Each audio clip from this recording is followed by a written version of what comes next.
Now, you know it's been almost 2 months since we did a Mythic Plus tier list for melees, and things have changed a lot, especially with 10.0.5. I think the melees have received the most amount of changes, buffs, and nerfs, and you can bet your sweet tooth is gonna be a different tier list this time around. For sure. I think we've had quite a few expansions since melee were actually really good, and you will basically know why in this today's series if you haven't watched the previous one. But most of the thing is just it's easier to do mechanics, man. I mean, it's not always that easy as a melee. People give melees a bad name, man. One specific incident, well, too many specific incidents was in the Temple of the Jade Serpent dungeon. You know the first boss, Wiseberry? You know, I don't know what you're talking about. The guys, Flame knows. No, shut up, because you know. Flame knows a lot. I know a lot. We tend to die to that geyser all the time. And one of the best things that could ever happen to us on clearing that boss without dying was the weak aura for Wiseberry for the specific geyser. So you know when that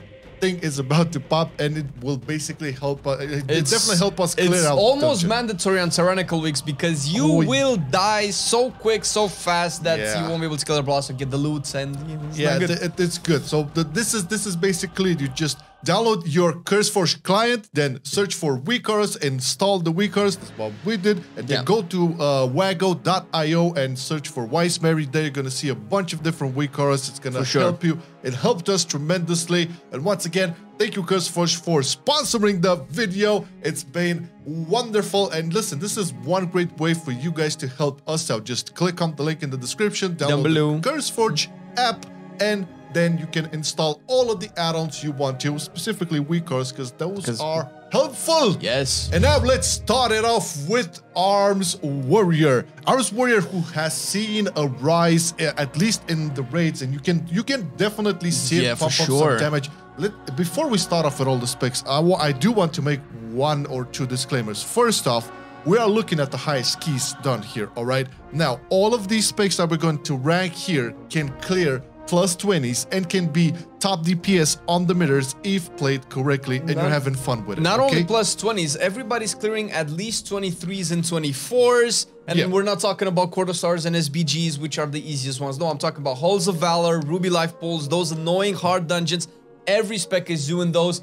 So yeah, every spec is doing really good, but still we kind of want to point out the difference between what's the best and what's the worst. And speaking of arms, this is the thing. Arms Warrior is like super big AoE damage, like with Bone Grinder. You still have the, I mean, you got back the massive execute, and that translates really well into dungeons as well with vitality and considering like most of the S tier specs, whether it's melee or range, are pretty much all AoE kings. You kind of need some single target champs over there to kill those bosses, because otherwise, what are you gonna do? It's Tyrannical. Good luck. Yeah, no, execute is a big win. I mean, it's especially if you look at like Tyrannical, you're definitely gonna see the value of that. So Arms has been bumped up quite a lot. I think it's a well-deserved front of the A tier. Front of the A tier. We have actually considered putting it into S tier because it is doing, if I'm not mistaken, it is doing 26s at this point, and the highest keys cleared are 27s. So it's very close. It's just that not all arms are doing that, and there's still a little bit of a difference between what A tier will give you and what S tier will have. You'll see. Now let's get into Assassination Rogues. And Assassination, make no joke, they're still giga fun to play, and they can still clear pretty high keys. We're looking at what, 24, 25 surprisingly. Yeah, pretty much surprising. I mean, it's playing Assassination in keys. Obviously, it's a lot more work to put in as opposed to Outlaw and Subtlety, all right? I mean, sure, you can talk about the single target rotation not being like the most complicated, but when it comes to AoE, luckily there's still indiscriminate carnage over there, and you can talk about some big AoE bursts for Assassination. Definitely, I can still see them like, I don't know if there's like a super straight single target build they go for. It's mainly AoE builds in all the dungeons. The thing with Assassination in terms of its damage profile is that you go for full AoE, but you lose very little single target compared to every other spec that goes for full AoE. So maybe that's one of the things that are skipping Assassination to the game. Yeah, I mean, if you're gonna look at the Warcraft logs or I don't know, subcreation, you're definitely gonna see it lower. But if you look on radar.io, you're gonna see like some high keys are being done by the Assassination Rogues. Maybe there are sub mains or outlaw mains that just want to like switch it up a notch. We don't know. But in terms of the keys that have been done by these specs, they're in A tier, my friends. It's kind of hard to argue with the numbers so far, and it might just be a sign that Assassination might get better and better in the next couple of weeks, but so far this is where we see it. Could be. All right. Now, speaking of, you know, the rogue realm here, we're going to talk about Outlaw. And I guess to no surprise here, we're going to rank this bad boy high, although it has fallen a little bit in terms of like the keys. Yeah, well, in the same range of keys as some other S tier specs. We're gonna place it because you know it's S tier. I mean, there's no surprise. We're just gonna spend a little bit of time in S tier than today's video. The main thing about Outlaw, as always, you know you're gonna do very well in like AoE up to 8 targets, and you're gonna do very well in single target as well. Maybe you can see some drop off in dungeons like Algathar Academy, where obviously the AoE capping is problematic in the sense that, okay, you don't have like the numbers a sub rogue would have or a Windwalker or something like that. But hey, if you have the boon trinket, maybe that can help out a little bit. Oh my god, I've seen that in action. Yeah, is that a second spec? What's going on? It's crazy. But overall, it's a fun spec to play still, even with the changes or the so-called nerfs to it. Yeah, there's like very small nerfs to it. It's still giga fun to play and still performs in all affixes. S tier, baby. Okay, Survival Hunter, you played it. You made videos about it. How are we looking? Survival Hunter is obviously we're formally the worst melee spec in the game. Maybe not anymore. We'll see. Survival Hunter has seen a rise actually, but not a significant one. It is doing quite a bit of damage. Its damage profile in AoE is actually not that bad. You do have a lot of short cooldowns that work really well. Survival starts to trail off in when you get to like super high keys, where the damage is not really that good. When packs live a little bit too long, that's when Survival's burst is lost, because it has a lot of upfront damage, and for like 20 seconds, 30 seconds into a pack, you're gonna blast, but it's kind of AoE is gonna suffer. But where Survival owns is pure single target, where it could be the best melee in single target period without sacrificing anything in AoE right now. It still has some of the best numbers in the game. Raid or dungeons, doesn't matter. It's a boss killer. And if you want to play Survival, you can definitely go into a group of like Shadow Priests and Balanced Druids and get that boss damage from your Survival, even though overall you might still suck, and that's kind of what's pulling it a little bit back. Yeah, so what are we looking at here? Keys that are being made in the 23 range? It's 24s. I think it's okay. It's in C tier right now. It's not at the bottom. It has seen a little bit of raise. Yeah, decent. Okay, so if you're gonna play Survival and you look at logs and you see that, you know, some 24 keys are clear, then yeah, it's decent enough. What about Enhancement Shaman, baby? Because Enhancement has been kind of like dominating some meters as of recently, and it's like the single target and AoE is huge. Enhancement is an interesting spec, because obviously it's actually, I believe, a lot of people like to make this point, but it's probably one of the tankiest melee in the game. But people say they're squishy. Yeah, well, I mean, I don't know. I mean, after you play Red and I play Survival, we kind of laugh in the face of the 1.5 minute cooldown Astral Shift that gives you 40% damage reduction for 12 seconds, 12 minutes. But Paladins have bubble. But no, so Enhancement is actually really good. It has this really solid kit. It does pretty solid damage profile. Like, I couldn't actually figure out if it's sucks almost anywhere. It's like there's no real bad things to say about Enhancement. There's no negatives whatsoever. I guess maybe like it's a very challenging playstyle, I would say. It's not the easiest to master. Very much high APM involved, and you have to know like and prioritize correctly all of the abilities. So I guess that may be a drawback for some players, but overall the folks who do play it at a high level, they're like clearing the highest keys. I mean, logs just are ridiculous. And not to mention that even though Enhancement probably has some of the best damage in the game period, it does have Wind Fury, considering that you have specs like Outlaw and other melees that are gonna go hand in hand with Enhancement and high keys. You're gonna take most, if not all, of the value from Wind Fury as you can as an Enhancement Shaman. You're gonna love it as a melee. Okay, so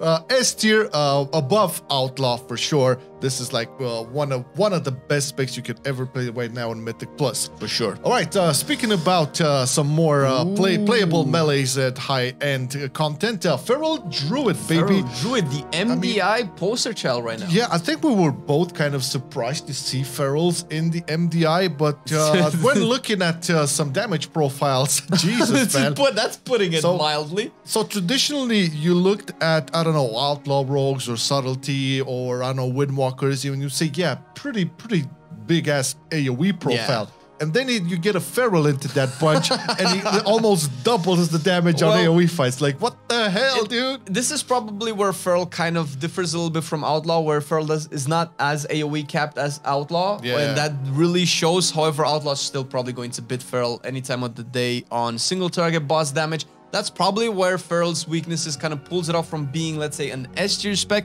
And you might see it in MDI and things like, well, why isn't it S tier spec?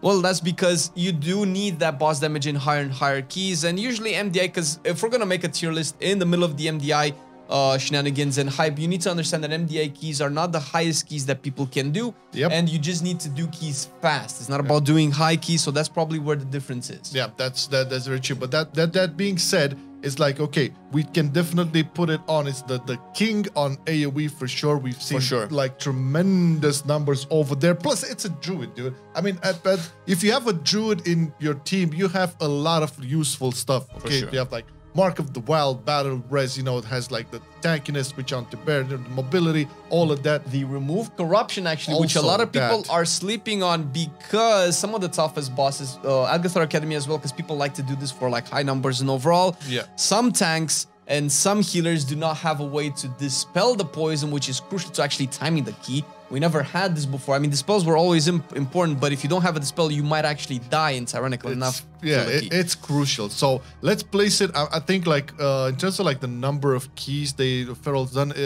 It's around arms and assassination. Yeah. I don't know which one is better, but it's kind of like very close. It's very close. So if we would have the possibility to put them all in one line, maybe assassination a bit towards the end over Probably, there. Yeah. Okay, let's talk about Frost DK. And before we rank this one, I just want you guys to let you know that if you, for example, look at Biceps on his streams and on his videos, Biceps Pump, by the way. Preach it, say it. You look at what he does in, I don't know, plus 22s, plus 23s or whatever. As a Frost, he finishes with above 100k DPS. Plus, I've seen a 5-pack pull. This I saw personally. A 5-pack pull where he did 200 and something DPS. That's like the craziest cleave I've ever seen. But that's with, if I'm not mistaken, that was with obliteration, right? I don't remember what was the build, but okay, we can make some arguments about the fact that is obliteration like the best now. We're still going breath. That's interesting because I have talked with Biceps, and if you don't know who Biceps is, he's part of the Theory Crafters in the DK community. He does a lot of simming and a lot of builds that you probably play on your DK. And also plays at a high level. Yeah, he's main Unholy, but he has been tweaking around with Obliteration, and it seems like Obliteration might be the better way to go into dungeons, but not a lot of people have swapped yet from Breath. But once they do, we will probably see a rise in Frost DK because Breath is so high maintenance. And it's so awkward to do, especially when you don't have a pre-made or when you're in a pugs. People just don't know how to keep pulling and keep your breath up. So that will really, really kick you. While Obliteration has very little downside. Yeah, that's the thing. If we manage to see this happening and make like basically a switch from the mentality of, okay, breath is the only way to go, and you know how punishing that is, we can definitely see it as a rise. Now, once again, we're going to rank this one based on the highest keys that have been made available. And unfortunately, they're not that high. I mean, it's 23s and 24s, so that's still higher than most people. Yeah, but the majority that of keys that are locked for Frost are a bit lower on as opposed to like the other specs we're looking at here. Once again, I'm going to have to say this out loud. Any spec over here can be top DPS in your plus 20. Like if you're interested to get your plus 20s for the week, any of these specs will be top DPS, okay? If you know how to play it and have fun with it too. Let's talk about Fury Warrior. Fury Warrior. Now, with the rise in Arms Warrior, I would have expected this, and I think a lot of people kind of hinted at this, that, you know, the Fury will drop off and the Arms will take the cake. It's so hard, man, because Fury is still doing so good. And I mean, it has as opposed to arms, which arms is really good at probably upfront and burst damage because you have, you know, Bone Grind and all of that, Blaze Storm. Fury just has super consistent and versatile damage, and surprisingly enough, at least in the groups that it's being a part of, when you clear the high keys, it does bring a lot of boss damage. Yeah, I was kind of surprised to see. I've seen a couple of accounts where you see like Fury Warrior with, I don't know, Shadow or Boomkin in the group, and those like I can do really heavy AoE damage. When you have those comps there, you see Fury actually excelling at single target too.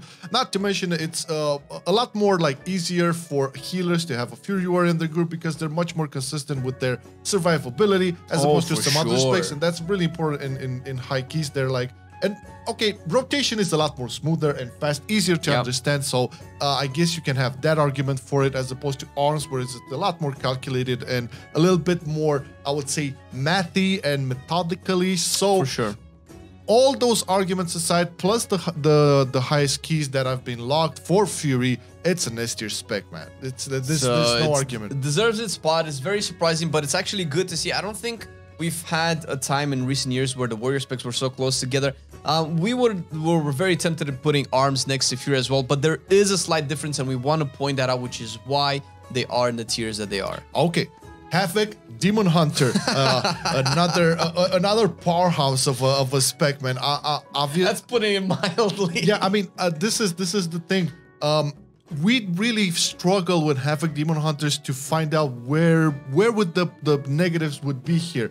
I mean, this is probably the best kit of a spec in Melee for M+. I mean, with the addition of the talent tree in Dragonflight, where you have the class tree that gives you pretty much everything that Vengeance had as well, in terms of the sigils and the silence, like you were designed to be in Mythic Plus, and okay, sure, that's fine. It's not the only spec that has a good kit, but it does have all the damage as well.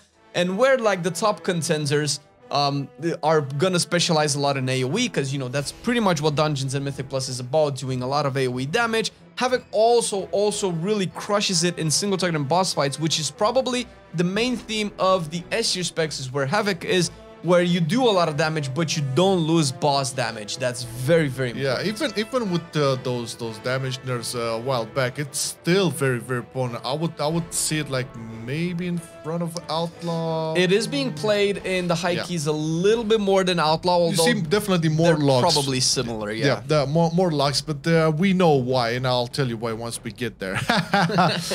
Okay, Red Paladins, which are doing some crazy damage indeed. I mean, listen, if you know how to play it right, you can probably I won't say like surpass specific S tier specs, but you can give them a run for their money. Like especially if you have like all your cooldowns up, like if you go on Algatar Academy and put a red in over there with all the mobs, popping his wings and everything, it's ridiculous. So the damage is there. As always, I think that one of the main problems for Red Paladins on high groups is the fact that they are immobile and they are very squishy. As recently agreed from the Blizzard team as well. Oh, for sure. That's an actual problem. And speaking of Algathar, you know how you have all those mobs that jump on you. That's damage that you cannot avoid, and you might come with a counter argument with all the defensive that you have, but that's just for like 2 of the 15 that you need to do for. That falls so short in Mythic Plus. Saying that, I think one of the issues that Red has is not in it with its spec of itself, although this will probably be irrelevant once the rework comes in, is that not a lot of people play it.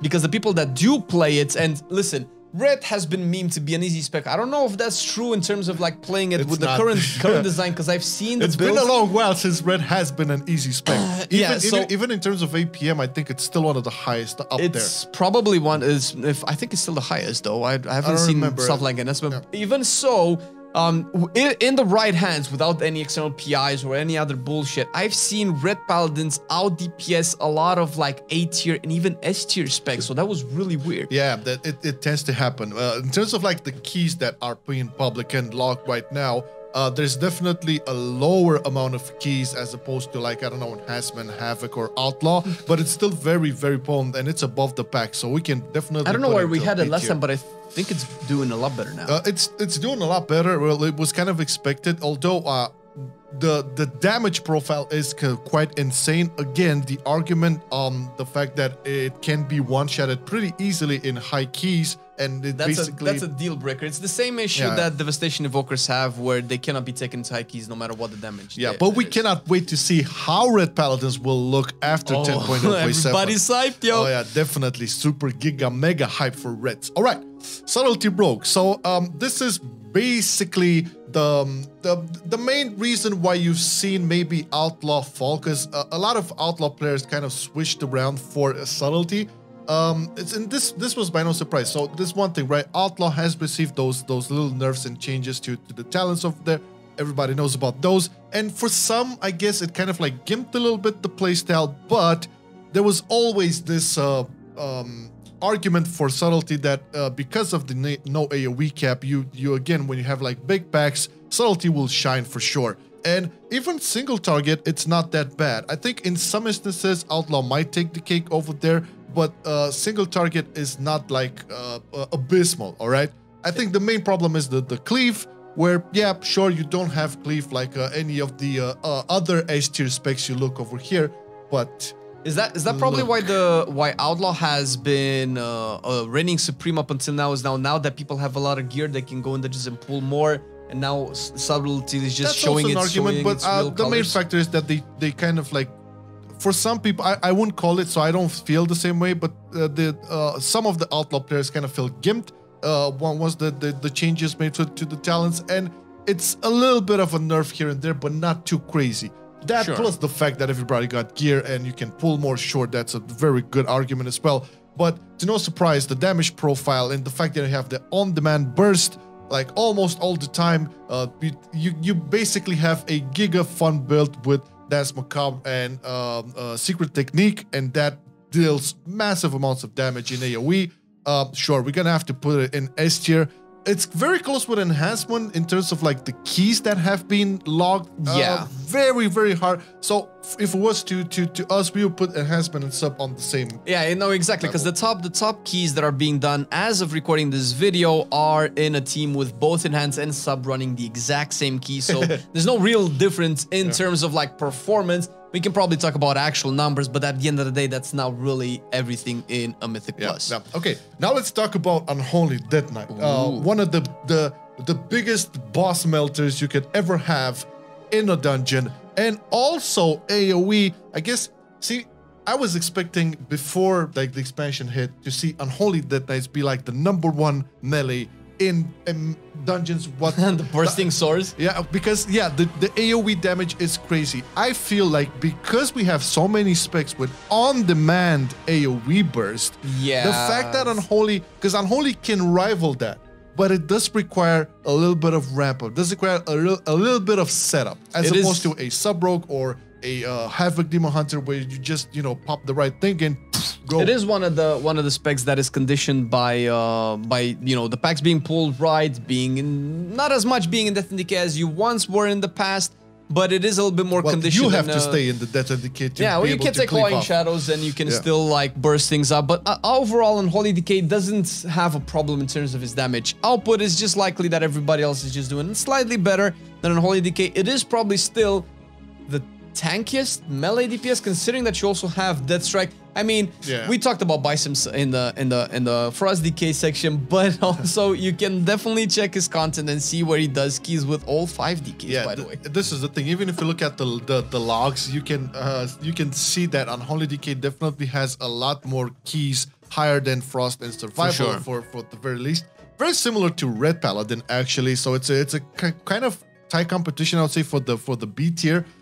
We didn't see like super high keys, maybe 1 or 2, as opposed to like enhancement logs and then subtlety or whatever. But I think it's above the maybe, I don't know how to place these two. And they're very similar in terms of overall performance and keys cleared. Not a big difference. You could probably say that you might want Unholy's utility a little bit more than what you would like from Reds. Yeah, that's true. That's true. And because you have the AMZs, which are really good. They can definitely make you survive some mechanics. I'm thinking like Ruby Life Pulls with all the extra damage that you get all the time. That's gonna be really good. Not to mention that you probably, as a healer, don't have to worry about Unholy. Definitely not as much as you would about a Red Paladin. That's for sure. Oh yeah. Okay, now we still have one more spec which has been performing well for a long time, and that is Windwalker Monk.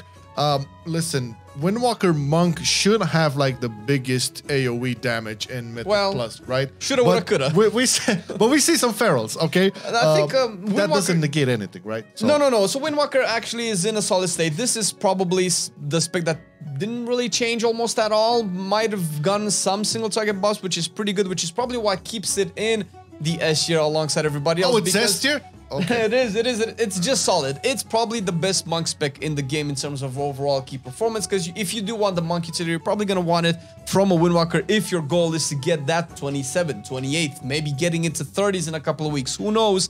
It's probably going to come from a Windwalker than any other monk spec at the moment, and everything else is just very solid. This is the thing. If you look at the S and A tier, an exception being arms, these are all mobile specs, right? And the mobility is one key factor when doing high keys, not to mention the, survivability and so on, because we all know the damage profile of these specs is pretty potent. Nobody's going to counter argument that.